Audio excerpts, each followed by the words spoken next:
Where we left off, Shauna just went out to his car and got his AR-15 and went back in the house with it because there's video surveillance of this happening, not only at his house but his neighbors' houses.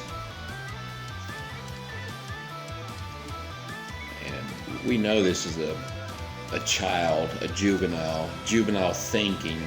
And I asked, what was he doing in that 15 minutes before neighbors heard gunshots? And I come to the conclusion he was just being indecisive. He demonstrates that after he shoots them. We know all this from court testimony. We also know how he killed him because he admitted to it.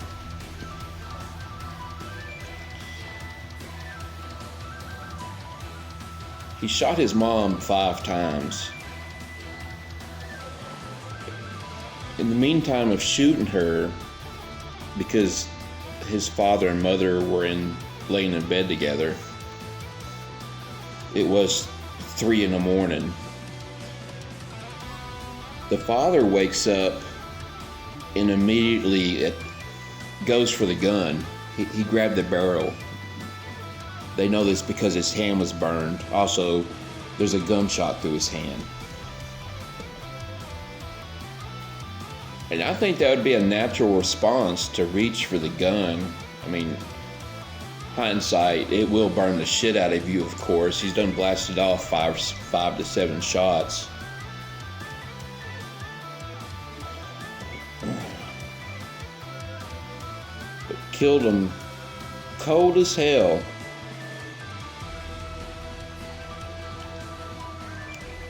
And right after he shot him, his indecisiveness kicked in again, where he's essentially running back and forth between the car.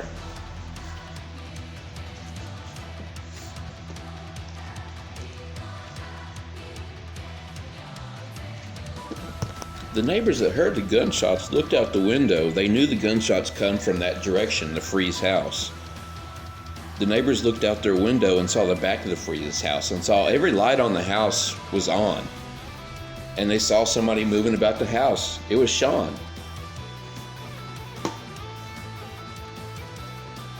They get him on video carrying the gun back out to the car. And he got in it and drove away. He was only gone for a minute. And he come back.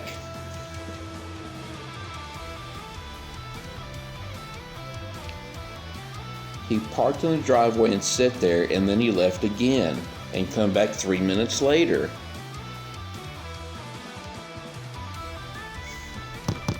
He parked in the driveway at 4:16, got out, went back in his house at 4:18, went back and got in his car and drove away again.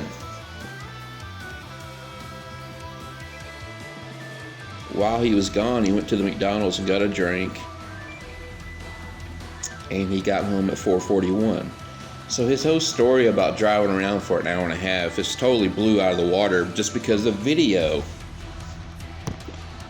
He finally returned home at 4:41, and he got his gun out of the car and brought it back in. So all that back and forth between the house and the car, he went in and shot his parents with his AR-15. He left the house. He put the gun back in the car and left the house. I think he was considering throwing it away. But like you saw when the police interrogated him, he was telling you he loved his guns. So why would he bring it out to finally bring it back in? The only reason he brought it out was to throw it away. He changed his mind. Indecisive. So he just brought it back in and laid it in the living room floor.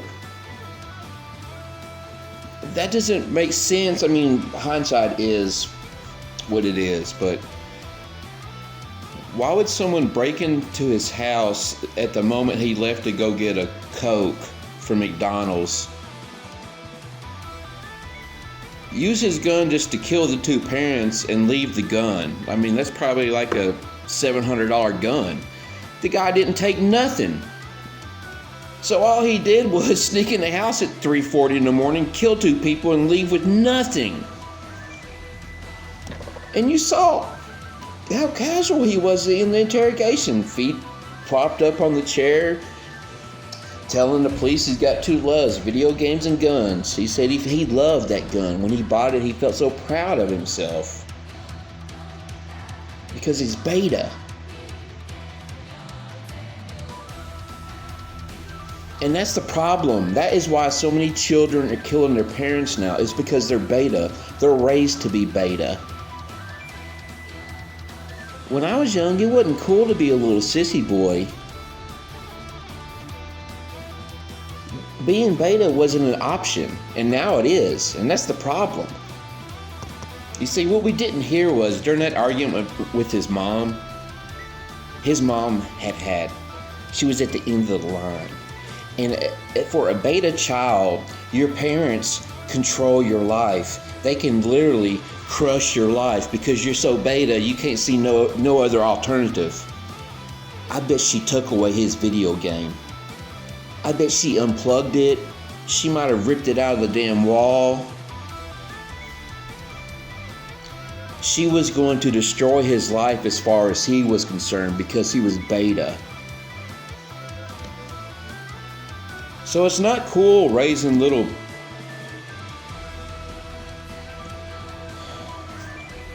It's not cool. Sean brought the gun in, laid it in the living room floor, and 5 minutes later, he was on the phone with 911. He psyched himself up. He went and got that Coke. He was ready for the phone call. So you know what the dumb teenager did. You saw the interrogation, how he just lied to the cops, but no sooner than he got out,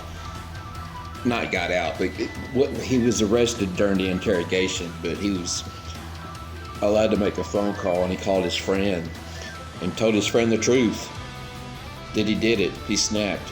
All right, so naturally he's going for the, oh, I'm crazy.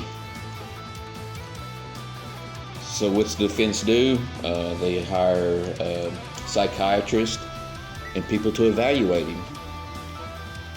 And we have the reports here. I mean, it starts off, there's no origin of his family having mental problems. The brother drank alcohol. Big deal. Mr. Freese was not neglected, abused, or exposed to any domestic violence during his upbringing.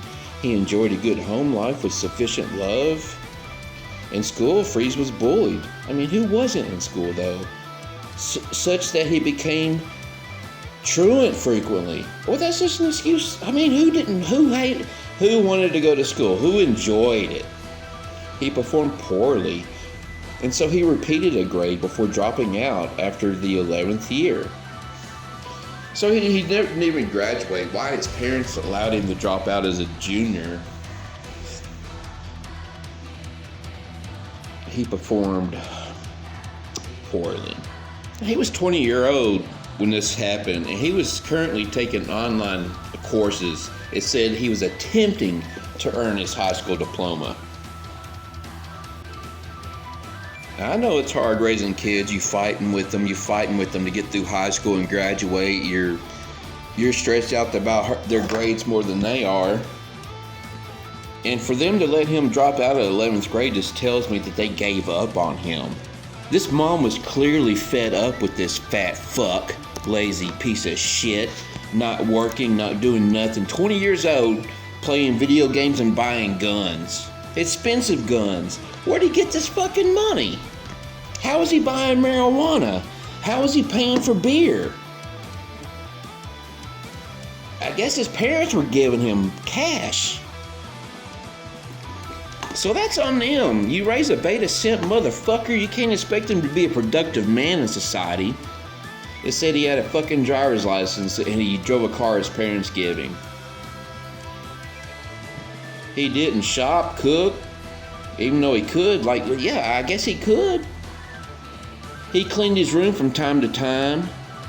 He was able to attend to his own balling.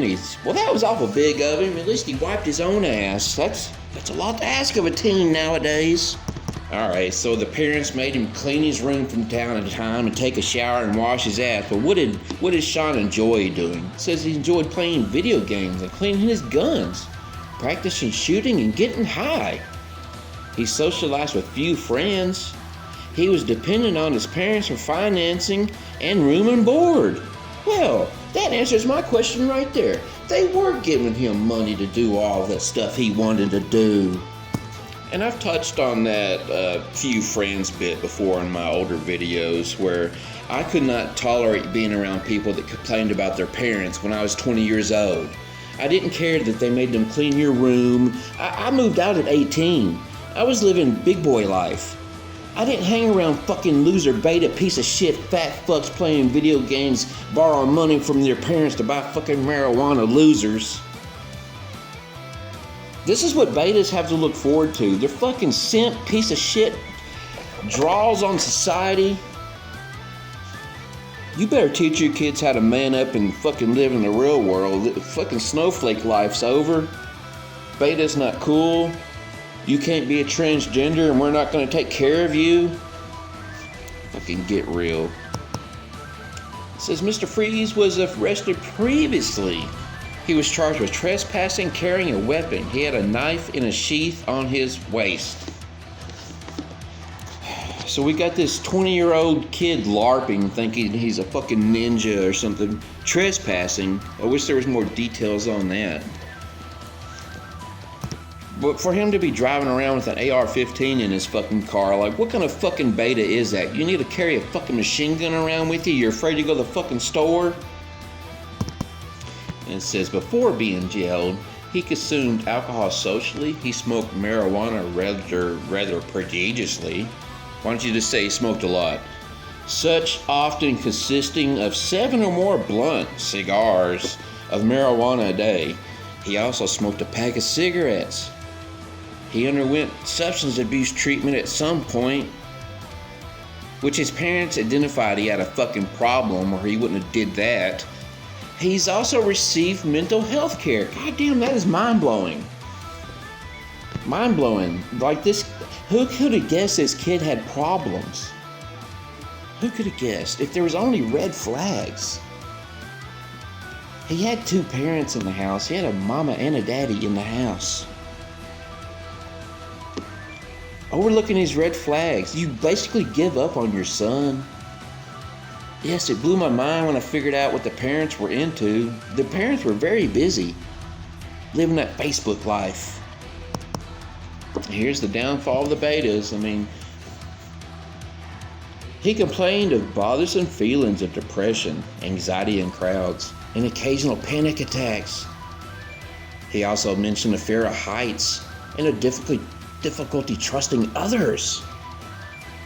He denied marked irritability and bothersome feelings of guilt. It wasn't his fault. He denied crying spells, mood swings, or withdrawal. I guess when he couldn't smoke for a drink. Only occasionally is he aware of racing thoughts and energy fluctuations. He denied lethal tendencies. Now hold up, this motherfucker was in love with guns. Claimed it to be one of the loves of his life, and he denied lethal tendencies. Kiss my ass. In the past, he had attempted to kill himself twice, and he doesn't have lethal tendencies. Once overdosing and then hanging himself. Oh, clearly he doesn't have lethal tendencies. These psychiatrists are crazy. He complained of sometimes feeling paranoid and thinking he sees ghosts. That sounds like schizophrenia. He has imagined his parents appearing in the ceiling, telling them that they miss him. Heaven's nice. And that there's plenty of relatives up here. I guess this is for his crazy, his schizophrenia. I see dead people.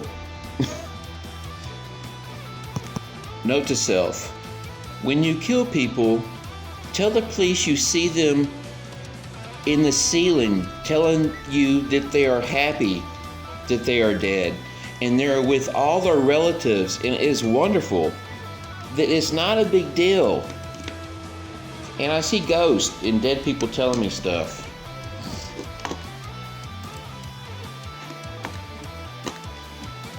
Because of Mr. Freese's frequent hesitations as well as his complaint of some memory limitations, he was administered a test of memory malingering and psychotic symptom feigning. The first of the TOM, a psychology test, requires the evaluee to memorize 50 simple line drawings, also including alternative ones not seen before. His performance on this measure was extremely poor. He earned 13 correct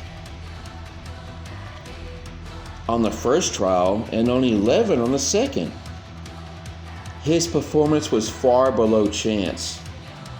Such can only occur if one is aware of the correct answers but intentionally providing false ones.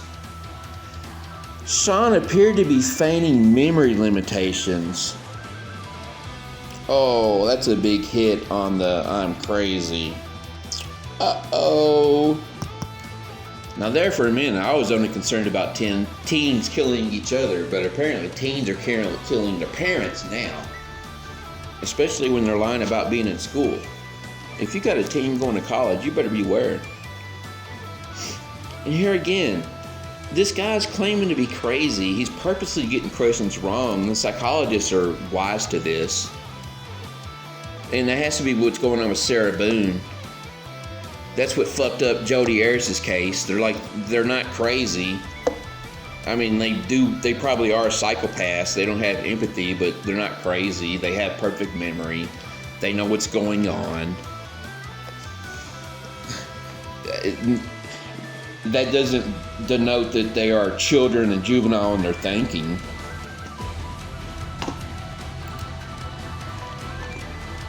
He was administered to MFAST. A well-researched battery is designed to access one's assessment or unusual extreme symptoms which almost never occur naturally.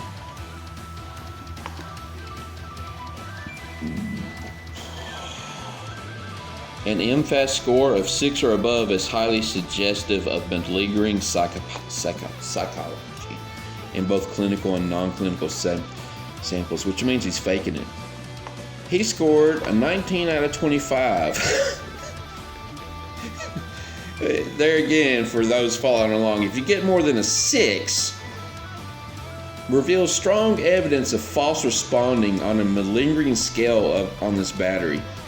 He appears to be attempting to present an excessive, erroneous picture of nominal psychotic symptoms.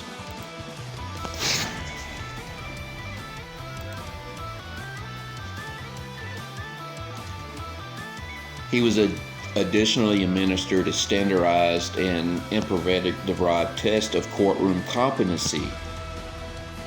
This measures the development to aid engage one's awareness of basic legal concept, skill, to assist in their defense, counsel, and understand the case events.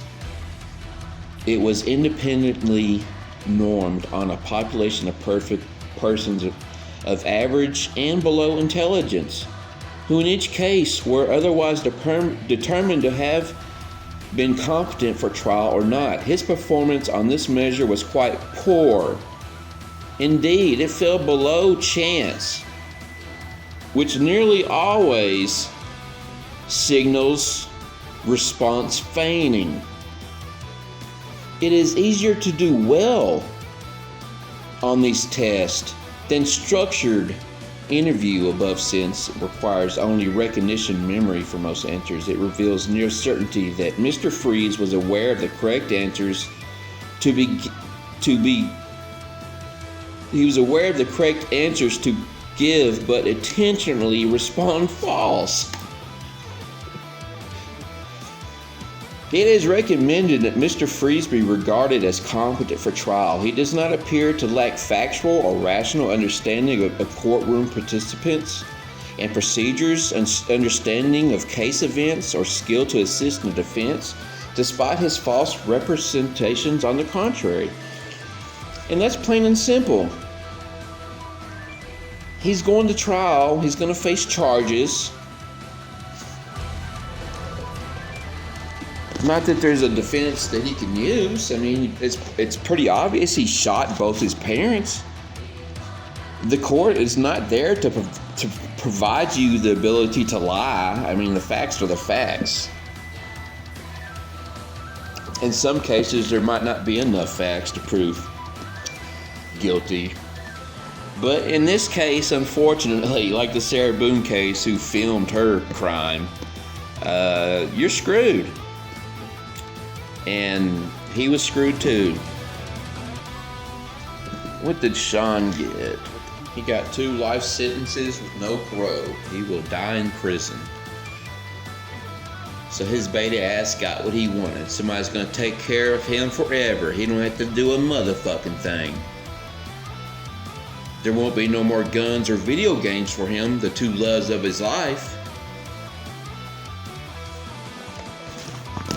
No more women either. But betas don't deserve women anyway.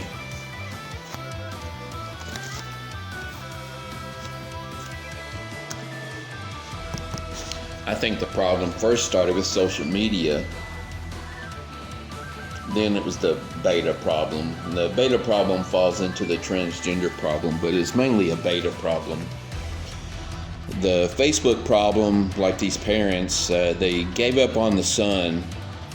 Like I demonstrated, they let him drop out when he was a junior.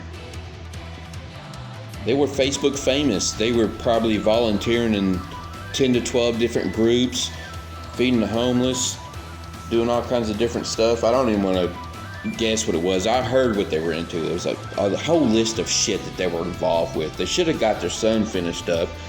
And if they were tired of his fucking ass, they should have stuck him in a shitty apartment somewhere or a trailer. Tell him to get his job at damn McDonald's and pay your rent. Do whatever you want. You can play video games and love all the guns you want. But you're not going to do it here. There's nothing wrong with that. But hey, the parents raised 2 kids successfully. I don't know what the problem was with the third one. The third one was failure to launch, which does happen, but you got to kick their ass out. Or just baby their ass forever. I mean, apparently you didn't want to do that, even though you were. Dressed in his tux, smiling for Facebook photos. With your fucking psychotic son at home cleaning his guns. And you're going to lock his ass out and have pissing contests with him. Brilliant.